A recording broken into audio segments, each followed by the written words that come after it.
这个品种的大丽花是我见过的冠幅最大的大丽花，没有之一。我给大家看一下啊，它比我的手要大1倍半，我那个手都托不住它，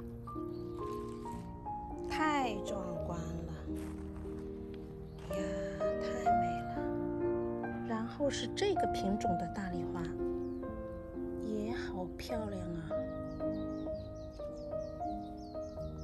今天还开了这个颜色的大丽花，今天呢又开了一朵许多人没有见过的花，许多人都不认识这个花。这个叫做朝鲜蓟，是欧洲意大利餐里面很常见的一种花椰菜。